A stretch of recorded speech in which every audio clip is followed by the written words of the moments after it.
have discussed 25 questions in the previous video. So अब इस video में हम 26 से आगे तक चलेंगे, ठीक है.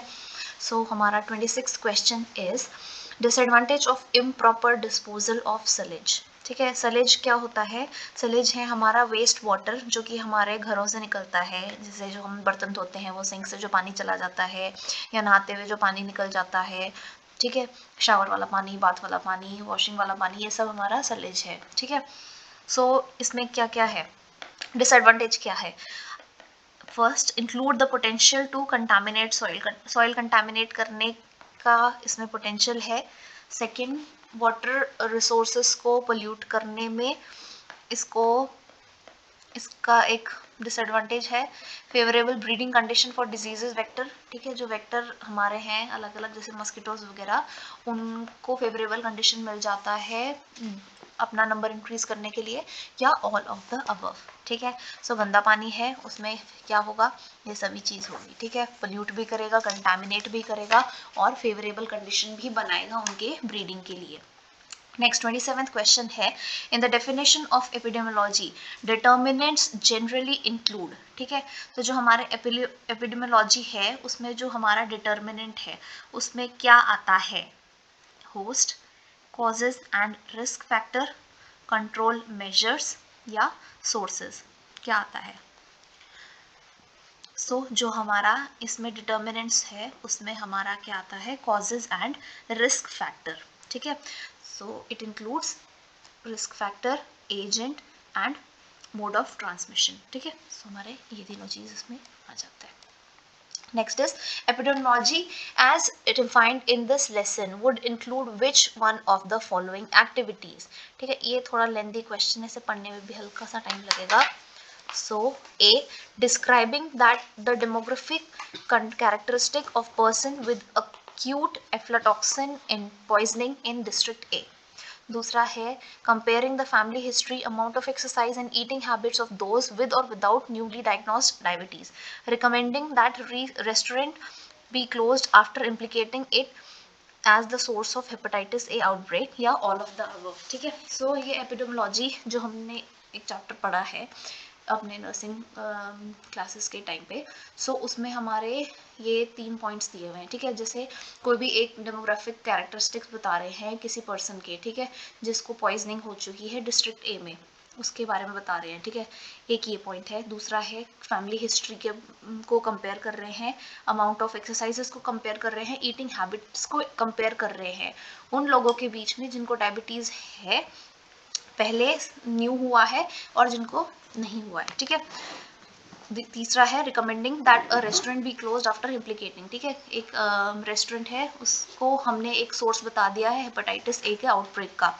सो इन तीन में से, या चौथा ऑप्शन है ऑल ऑफ द अबव, इन चारों में से which one of the following is the correct answer for this epidemiology. ठीक है, सो पहले मैं बताऊंगी एपिडेमियोलॉजी, उसके बाद आप अच्छे से आंसर दे पाएंगे. ठीक है, एपिडेमियोलॉजी जो होता है उसमें ना हमारी 3 चीज़ें आती हैं. एक होती है incidence of the disease, incidence या डिजीज़ हो गया, उसको वो डिजीज़ कैसे डिस्ट्रीब्यूट हो रही है, और तीसरा उसका हम कैसे जो पॉसिबल कंट्रोल है वो कैसे कर रहे हैं. ठीक है, तो मैं ये लिख देती हूँ चीज़ें. पहला है इंसिडेंस, ठीक है, दूसरा है हमारा उसका डिस्ट्रीब्यूशन, और तीसरा है हमारा तीसरा है हमारा इसका पॉसिबल कंट्रोल. ठीक है, तो अब ये तीनों जो मैंने आपको चीज़ें बताई हैं, इन तीनों चीज़ों को अगर आप इसमें अप्लाई करें, ठीक है, जो आपके पास ये दिया हुआ है, क्या ये 3 एग्जाम्पल्स दिए हुए हैं, उसमें अगर आप इन चीज़ों को पुट करें तो आपको समझ में आ जाएगा. ठीक है, इस वाले फर्स्ट ऑप्शन में वो उसके बारे में इंसिडेंट बता रहा है. ठीक है, किसी इंसान को हो गया है उसके बारे में हम अब डिस्क्राइब कर रहे हैं. ठीक है, दूसरा कंपेयर कर रहे हैं हम किसी लोगों को, तो हम ये डिस्ट्रीब्यूशन आ गया है. ठीक है, तीसरा है उसको बंद कर रहे हैं किसी भी रेस्टोरेंट को क्योंकि उसने आउटब्रेक कर दिया है ऑफ हेपेटाइटिस बी, तो ये हमारा एक पॉसिबल क्या है, एक कंट्रोल है. ठीक है, सो इसमें ये तीनों चीज़ें हैं, तो एपिडेमियोलॉजी का आंसर इसमें क्या हो गया हमारा ऑल ऑफ द अबव। ठीक है। 29th question, public health surveillance include which of the following activities? A, soliciting the cases reports of person with symptoms compatible with SARS from local hospitals, creating graphs of the number of dog bites by weeks and neighborhood, and writing a report on trends in seat belt use to share the state legislature, या all of the above। ठीक है। तो public health surveillance में इन सब में से क्या चीज आएगा? सो पब्लिक हेल्थ सर्विलेंस में आएगा all of the above।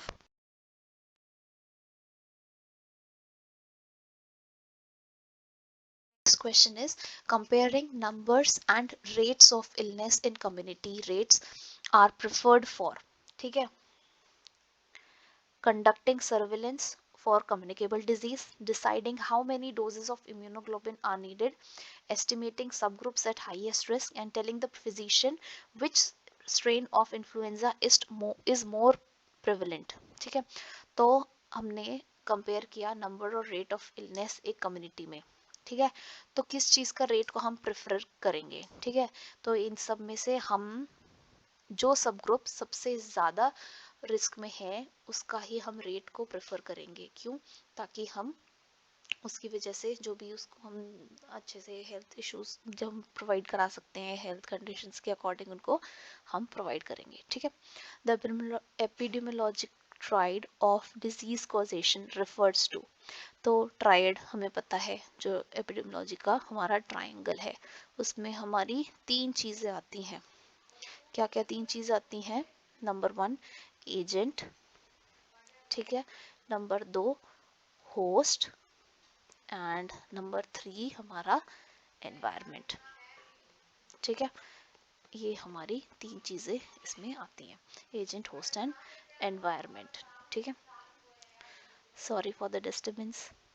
Next हमारा the direct mode of transmission diseases are. ठीक है। तो डायरेक्ट मोड हमारे ट्रांसमिशन ऑफ डिजीज के क्या है? हमारे दो मोड्स होते हैं, इनडायरेक्ट एंड डायरेक्ट। ठीक है। डायरेक्ट में फेस टू फेस या किसी एक इंसान से दूसरे इंसान को डायरेक्टली हो रहा है तो वो डायरेक्ट मोड है। किसी एक इंसान को दूसरे इंसान ने कुछ चीज छुआ और उस चीज के छूने से उसको हो रहा है तो दैट इज इनडायरेक्ट। ठीक है। डायरेक्ट कॉन्टैक्ट, ठीक है, हमारा ये सब डायरेक्ट में आ जाएगा। और इनडायरेक्ट में हमारा जैसे हमने किसी चीज़ को टच करके दूसरे इंसान ने उसे टच किया है तब उसे बीमारी हो रही है तो वो इनडायरेक्ट आएगा हमारा। ठीक है। सो 32 का आंसर क्या है? डायरेक्ट मोड क्या क्या है? Vehicle bone, food bone, vector bone या ट्रांसप्लेसेंटल। तो इसका आंसर होगा हमारा ट्रांसप्लेसेंटल। सो एक ट्रांसप्लेसेंटल का मतलब क्या है? ठीक है। ट्रांसप्लेसेंटल मतलब जो मम्मी से बेबी को, फीटस को हमारा प्लासेंटा के थ्रू अगर कुछ चीज ट्रांसफर हो जाए, disease, it is termed as transplacental mode of transmission. ठीक है। सो वो भी हमारा डायरेक्ट मोड में ही आता है। In the demographic cycle at which stage does India stands at present. ठीक है। इंडिया कौन से स्टेज पे है? High stationary, early expanding, late expanding या लो स्टेशनरी? तो इंडिया अभी सबको पता है लेट एक्सपैंडिंग स्टेज पे है। ठीक है। Sex ratio is use to describe the, क्या बताता है सेक्स रेशो? हमारा मेल्स और फीमेल्स का ही नंबर बताता है। ठीक है।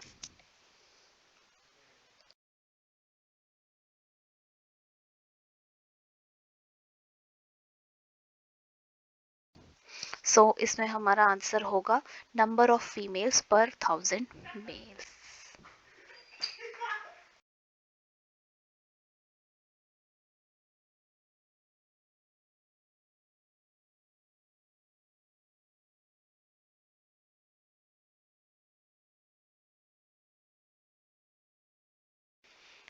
ठीक है। नंबर ऑफ फीमेल्स पर 1000 मेल्स, 1000 मेल में कितनी फीमेल्स है हमारे पास, वो हमारा सेक्स रेशो है। Next question, question number 35. The highest child sex ratio among the Indian states as per 2011 census is found in। ठीक है। सबसे ज़्यादा सेक्स रेशो हमारा केरला में है। ठीक है। द पुअरेस्ट सेक्स रेशो, सबसे कम सेक्स रेशो हमारा 2011 के सेंसस के अकॉर्डिंग किसका है दोस्तों? ये है हरियाणा का। Census is taking usually in every कितने सालों बाद सेंसस होता है, तो it takes place after every 10 years, हर 10 साल में सेंसस होता है, ठीक है। First complete census of India was conducted in, तो इन ईयर्स में से सबसे पहला कौन सा सेंसस हुआ था इंडिया में, सो इट वाज 1881। इसमें थोड़ा डिटेल भी दिया है, बुक वाला मैंने कॉपी कर लिया है। While it has been undertaken every 10 years, beginning was in 1872 under British Viceroy Lord Mayo. The first complete census was taken in 1881, ठीक है। उसके बाद post 1949 it has been conducted by the Registrar General and Census Commissioner of India under the Ministry of Home Affairs and Government of India। इतना याद करने की जरूरत नहीं, बस सबको पता होना चाहिए 1881 में पहला सेंसस हमारा इंडिया के अंदर कंडक्ट किया गया था। Question number 39, both birth and death are to be registered within 1 month, 1 year, 45 days या 21 days, तो इसका आंसर है 21 days, ठीक है। अगर कोई इंसान पैदा हो रहा है या कोई मर भी रहा है तो दोनों का हमारा जो भी रजिस्ट्रेशन होगी वो विदिन 21 डेज के अंदर हो जाना चाहिए। और ये हमारा कौन से एक्ट से पता चलता है, birth and registration act of 1969, ठीक है। तो ये 1969 भी एक इम्पॉर्टेंट डेट है। कौन सा एक्ट है, birth and registration act of 1969। What is the surveillance, which is based on the collection of data from a sample, random or non-random, of collecting sites as indicator data for rest of the population in order to identify cases of disease early, ठीक है। तो कौन सा ऐसा surveillance है, हम अभी मैं सोच रही हूँ आज एक सर्विलेंस का आपको क्लास बता दूँ, उसमें मैं सारे टाइप्स ऑफ सर्विलेंस पूरा अच्छे से डिटेल में समझा दूंगी, ठीक है। सो इस सर्विलेंस वाले क्वेश्चन का आंसर अभी हमारा है सेंटिनल सर्वेलेंस, ठीक है। वो आपको उस वीडियो के बाद ये सारे 5-6 क्वेश्चंस आपको इजीली समझ में आ जाएंगे, ठीक है। So do watch that video also. Which of the following sampling technique ensures the sample is a representation of the population, population का ही रिप्रेजेंटेशन है, ऐसा कौन सी सैम्पलिंग में हमें पता चलता है, तो वो हमारा रैंडम सैम्पलिंग में, ठीक है। स्नोबॉल सैम्पलिंग कौन सी टेक्निक है, कोटा सैम्पलिंग है, पर्पसिव है, रैंडम है या नॉन रैंडम है, सो it is non random sampling. Selection of predefined number of subject from specified subgroup of population is, so इसका आंसर है हमारा predefined, हम sampling कोटा sampling से करते हैं, ठीक है। The first sample is selected and remaining sample is drawn using systematic pattern, इस चीज को हम क्या बोलते हैं, systematic random sampling। Every number of the population is equally and likely to be selected and the samples are withdrawn with the help of random sample table, it is simple sampling। कौन सा है, so it is systematic, no it will be simple random sampling, ठीक है। Simply हम random sampling कर देंगे। The poorest sex ratio, तो हमने ये भी पढ़ा था, poorest किसका होता है, हरियाणा का। highest sex ratio हमने पढ़ा था किसका होता है, केरला का, ठीक है। सो ये 2 क्वेश्चन शायद इन्होंने भी रिपीट कर दिए हैं, चलो कोई बात नहीं। सेक्स रेशो और चाइल्ड सेक्स रेशो दोनों का सेम था, ठीक है। नेक्स्ट है which vaccine is given by ID route, ID is intradermally, इनमें से कौन दी जाती है एट बर्थ, तो एट बर्थ हम BCG देते हैं intradermally. The important sources of vital statistics in India are population census, civil registration system, sample registration system या all of the above. So हमें सबसे ही इंडिया के स्टैटिस्टिक्स के बारे में पता चल जाता है, ठीक है, इसलिए all of the above. In a sample registration system the survey will be conducted in every year, तो जो sample registration system है उसमें हम कितने टाइम बाद सर्वे करते हैं, तो every 6 month हम उसको रिपीट करते हैं, ठीक है। Question number 51, central birth and death registration act was passed in, अभी हमने पढ़ा था, इट वाज पास्ड इन 1969, जिसकी वजह से हम हर 21 दिन में जो न्यू बर्थ हुए हैं और न्यू डेथ्स हुए हैं उसको हमें रजिस्टर करना पड़ता है, ठीक है। Where is the central surveillance unit of IDSP located, so it is located in NCDC, NCDC का मतलब है हमारा national centre for disease control, ठीक है, जो कि हमारा इसके अंडर हमारा ये सर्विलेंस यूनिट आ जाती है,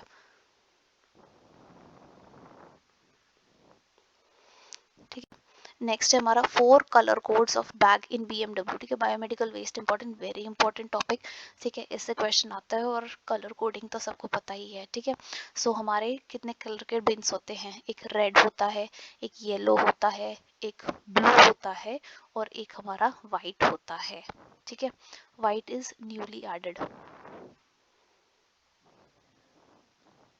पहले हमारा ब्लैक भी होता था बट 2016 से ब्लैक बैग को हमने, जो गवर्नमेंट है उसने रिमूव कर दिया है। सो अब नया बस yellow, red, blue and white है, ठीक है। BMW में ह्यूमन एनाटॉमिकल वेस्ट, जो ह्यूमन एनाटॉमिकल वेस्ट है वो किस में डालते हैं, तो हम ह्यूमन एनाटॉमिकल वेस्ट को हमेशा किस में डालते हैं, yes it is yellow. Dressing material या एनाटॉमिकल पार्ट या फिर हमारे जो ब्लड बैग्स हैं या जो भी हमारी चीज़ें सॉइल्ड विद ब्लड है वो हमेशा हमको येलो बैग में डिस्कार्ड करनी है, ठीक है। Waste generated from disposable items such as tubing, bottles, IV tubes and sets, catheters should be segregated in, ठीक है। जो ये प्लास्टिक वाला है जैसे ट्यूब, रबर वाला जो भी चीज़ है वो हम सब किस में डालते हैं, रेड में डालते हैं। नेक्स्ट क्वेश्चन है what is an example of nosocomial infection except, ठीक है। तो सबसे पहले हमें पता होना चाहिए नोजोकोमियल इन्फेक्शन क्या है। नोजोकोमियल इन्फेक्शन कोई भी इन्फेक्शन है which occurs after 48 hours of admission to the hospital, ठीक है। नोजोकोमियल इन्फेक्शन को ही हम हॉस्पिटल एक्वायर्ड इन्फेक्शन बोलते हैं और तो मोस्ट कॉमन हमारा यूरिनरी ट्रैक्ट इन्फेक्शन है और इसमें भी हमारा यूरिनरी ट्रैक्ट इन्फेक्शन ही आंसर है, ठीक है। IBS, हेप सी, हेप बी ये हमारे वो नहीं है, ठीक है। नोजोकोमियल मतलब है नोजोकोमियल बट मोस्ट कॉमन नहीं है और IBS जो है वो हमारा नोजोकोमियल इन्फेक्शन भी नहीं है। The colour bag in which the infectious solid waste are disposed, ठीक है। जो कौन सा कलर बैग है जिसमें इन्फेक्शियस सॉलिड वेस्ट, ठीक है, जो सॉलिड वेस्ट है और इन्फेक्शियस है वो डाले जाते हैं, तो infectious solid waste should always be discarded in yellow bag. Majority of waste produced in healthcare facilities is chemical, pharmaceutical waste, radioactive, cytotoxic and heavy metals, sharps या non hazardous waste. तो कौन सा waste सबसे ज़्यादा produce होता है, सबसे ज़्यादा non hazardous waste होता है. In BMW, needles and syringes with fixed needles, scalpels should be segregated in, ठीक है। जो needles हो गई जो कि सिरिंजेस से जुड़ी होती हैं, जैसे हमारा इंसुलिन वाला सिरिंज में होता है वो नीडल को हम अलग नहीं कर सकते ना, वह वो वाला नीडल, या फिर हेपरिन वाला जो हमारा प्रीफिल्ड हेपरिन्स आते हैं ना उनमें भी नीडल्स जो होती हैं वो फिक्स्ड होती हैं, उनको हम सेपरेट नहीं कर सकते हैं। और स्केलपेल्स हो गए, ये सब हमें किस में डालनी है, तो ये सब हमने वाइट कलर के जो ट्रांसलूसेंट हमारा डब्बा होता है या फिर जो बिन होता है उसमें डालना है, ठीक है। Question number 60, infection control committee is located in general hospital at the district level and above, state level and above, CHC level and above and none of the above, ठीक है। तो इन्फेक्शन कंट्रोल कमेटी जो है वो जितने भी हमारे district level और उससे ऊपर वाले हॉस्पिटल हैं उनमें होंगी, ठीक है। ये लिखा भी है इसमें, infection control committee is located in the general hospital at the district level and above to control and prevent infection in the hospital setting, ठीक है। हर हॉस्पिटल में एक इन्फेक्शन कंट्रोल यूनिट होती हैं जो बड़े हॉस्पिटल्स होते हैं, ठीक है, जो डिस्ट्रिक्ट लेवल पे है और उससे ऊपर लेवल पे है उनमें तो होनी ही होनी कंपल्सन है, ठीक है। Maintain all records for operation of incineration, hydroclave, autoclave for a period of, तो कितने पीरियड तक होता है इनका रिकॉर्ड, 5 साल तक का, ठीक है। Biomedical waste management act and handling rule under the environment protection act 1986 was launched in, ठीक है। तो कौन सी ईयर में लॉन्च हुआ था, it was launched in 1998। Major sources of biomedical waste includes, इनमें से क्या, कहाँ से सबसे ज़्यादा वो आएगा बायोमेडिकल वेस्ट, इम्यूनाइजेशन साइट से आएगा, ब्लड बैंक से आएगा, नर्सिंग होम से आएगा या फर्स्ट एड एंड स्कूल से आएगा, ठीक है। इनमें से भी वेस्ट आएगा ज़्यादा, इनमें से भी ज़्यादा वेस्ट आएगा, इनमें से भी ज़्यादा वेस्ट आएगा, but first aid in schools में ज़रूरी नहीं है सारे बच्चों को चोट लगे, है ना, कभी एक के 2-3 बच्चों को से चोट लग जाता है तो कितना ही वेस्ट प्रोड्यूस होगा ना, तो सबसे कम वेस्ट इधर से प्रोड्यूस होता है। Last question of today, BMW management rules 2016 schedule 1 describes, क्या बताता है schedule 1 of BMW rules 2016, A. Biomedical waste categories and segregation, collection and treatment. B. Standards for treatment and disposal of BMW. List of prescribed authorities and the corresponding duties. And D. Label for BMW containers or bags और ये.